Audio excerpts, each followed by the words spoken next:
Leni Robredo sa Naga. Alamin natin yung purpose ng pagkikita nila.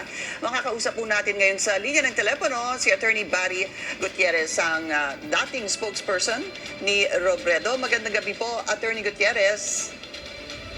Magandang gabi, Ma'am Pinky. Magandang gabi, Ma'am Gorino. Alright, thank you for your time, Attorney. Bakit po nagkita sina VP Sara, dating Vice President Leni Robredo? Purely personal. Nagkataon kasi ngayon, Peña Francia sa Naga. So, madami mga dumadaan na mga bisita. At isa sa mga bisitang ito, si VP Sara Duterte. At siya ang nagpunta sa bahay mismo ni VP Leni para sila ay makapag-usap. So, yun. Kailan ho sila nag-usap na sila po ay magkikita, o kailan ho kaya sinabi ni VP Sara kay dating VP Leni na bibisitahin siya o pupuntahan sa kanyang bahay? Actually, nung tumawag kay VP Leni, papunta na sa bahay. So, nalaman lang ni VP Leni na pupunta sa bahay nila literally minutes bago dumaan at dumalaw. So, syempre, nang nagkita na sila doon, maayos naman na usapan, pleasantries, at yun lang. Gaano katagal po na natili si VP Sara doon sa bahay ni VP Leni, dating VP Leni?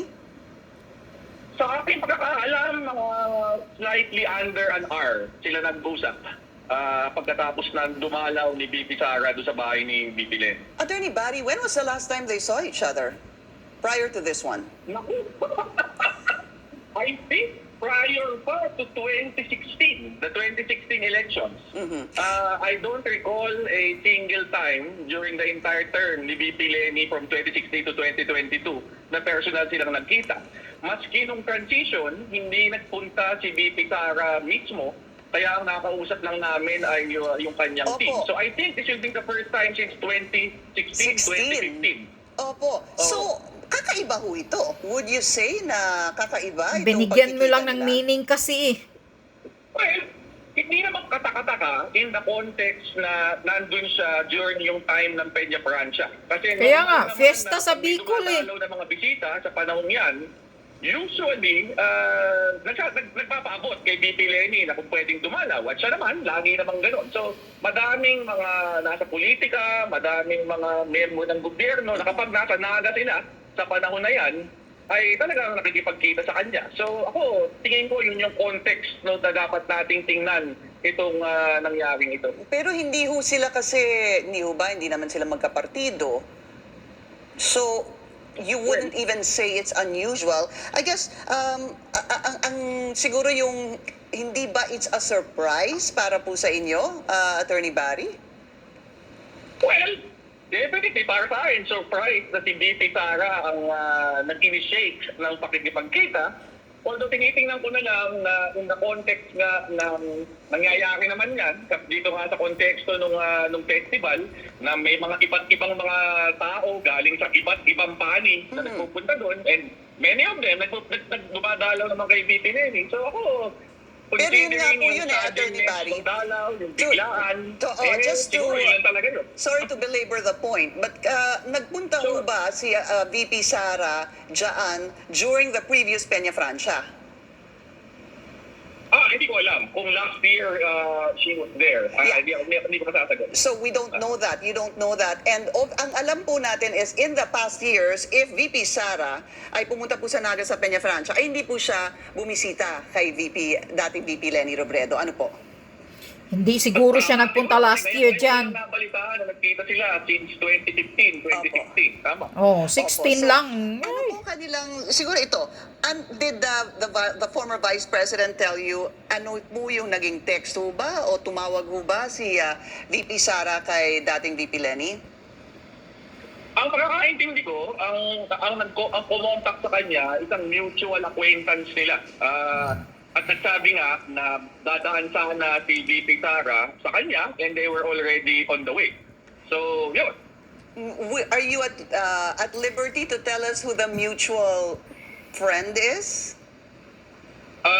Well, unfortunately, hindi ko maalala anong pangalan. Pero, kung gusto nyo malaman, I'm sure pwede namin ilabas at some point. Pero right now, the name escapes me. So hindi niyo po maalala? Oo. Opo. Attorney Barry, ano po ang kanila napag-usapan? It's purely personal. Sa kwento sa akin ni BBM, It's not political. Purely personal. Oh. Kwentuhan tungkol sa pamilya. Kumustahan. Yun, parang the typical pleasantries na exchange. He's just a Sa normal isang friend. Dumalaw sa bahay mo. Correct. During the festival. Walang napag-usapan tungkol sa any political issue. Mas ang usapan talaga yung personal. So, would you say that si VP Lenny, si dating Vice President Lenny Robredo, was very open to seeing her? Or kailangan ho ba itong common friend na sinasabi ninyo ay was pushing the envelope na magkita sila? Kumbaga, pinilit ho ba siya? O talagang the former Vice President was very open to seeing the current Vice President? Well, yung conversation was basically, papunta na kami dyan sa bahay mo. So, si VP Lenny naman has been very, very hospitable sa lahat ng mga dumadalaw at nagte-take ng oras para dumalaw sa kanya sa Naga. So obviously, nung sinabihan siya na papunta na sa kanilang bahay, talaga namang winelcome niya. Gano'n naman talaga Okay. So wala pong siguro, maganda pong malaman, wala pong pilitan na nangyari. Well, I don't think naman nagkaroon ng pilitan, di ba? Pero obviously, at that point, kung sabihan ka na papunta na kami sa bahay mo, ano pa ang option ni VP Lenny? Alam ka naman sabihin niyang, huwag kayong tumuloy, di ba?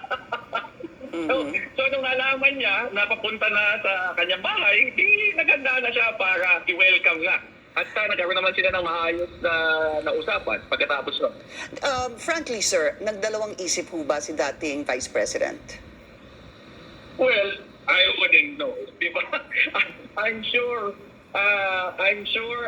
aware siya nung context, nung yung current political context at anong maaaring lumabas doon. Pero at the same time, tingin ko, si VP Lenny more than anything else ay isang tao na who takes her responsibility of being a good host seriously. Lalo na during yung festival na madaming dumadalaw. So, sa tingin ko, kung ano man ang kanyang mga naiisip na posible yung maging implikasyon nito, nag-take yun ng backseat dun sa pangangailangan na maging hospitable. Diba? Kung ikaw ay merong bisita, lalo na kung yung bisita na yun ay Vice Presidente ng Pilipinas. Opo. Ay, nako. Alam mo, Pinky, kung sino ka man, ito lang ang masasabi ko.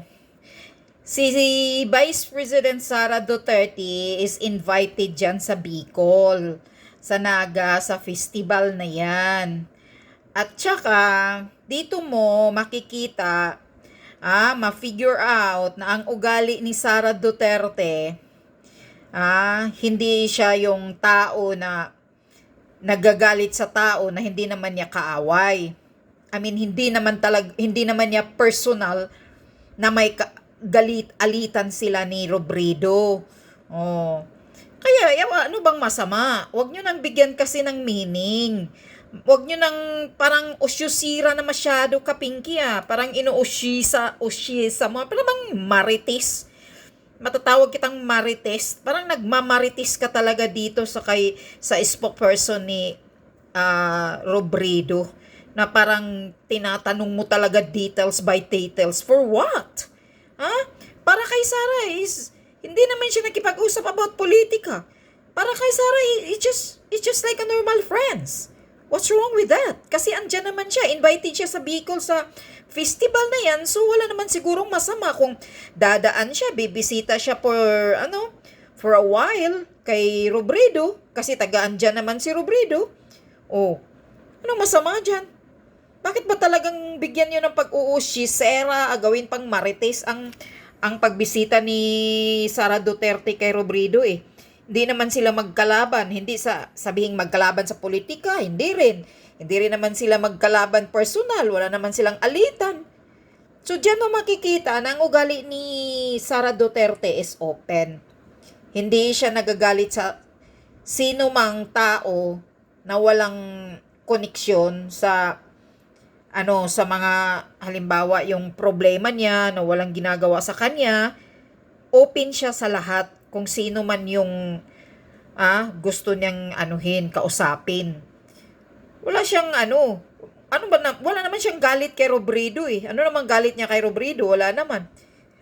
Nung panahon ng presidente si PRRD,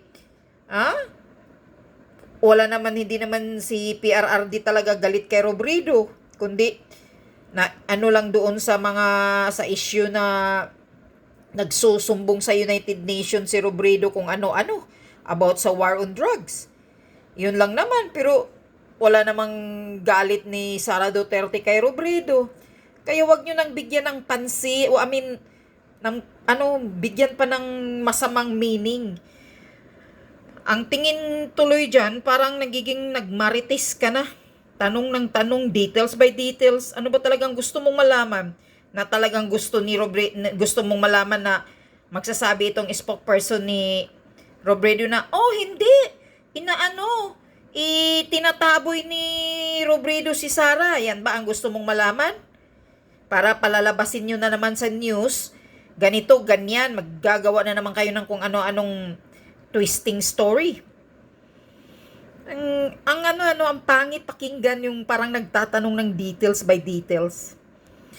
Para kasi kay Sara, pag ang taong wala siyang problema sa tao, hindi siya galit sa tao, sa kanya is everyone is her friend. Kahit ano ka pa. Hindi naman sila nag-aaway ni Robredo. Ano bang masama kung magda-drop by siya sa bahay ni Leni Robredo dahil invited naman siya doon sa festival sa Bicol. So, 'di ba? Tsaka nangungumusta lang naman si Sara Duterte. Pinag-uusapan nila personal, hindi naman politika. So, what's wrong with that? Wag nyo na kasing bigyan pa ng maritis. Pangmamaritis na yan eh. It's normal for Sara na kung saan siya nagpupunta, pag mayroon politiko na andoon, syempre mangungumusta yan. Basta hindi siya galit. Katulad kay ginagawa ni Bangag ngayon, Marcos Jr., ayan. Never again talaga daw si Sara Duterte sa mga Marcos. Mga manggagamit. Yan, talagang galit siya. Yung mga ganyan, hindi na talaga niya kausapin yan. Ganyan lang, kadali.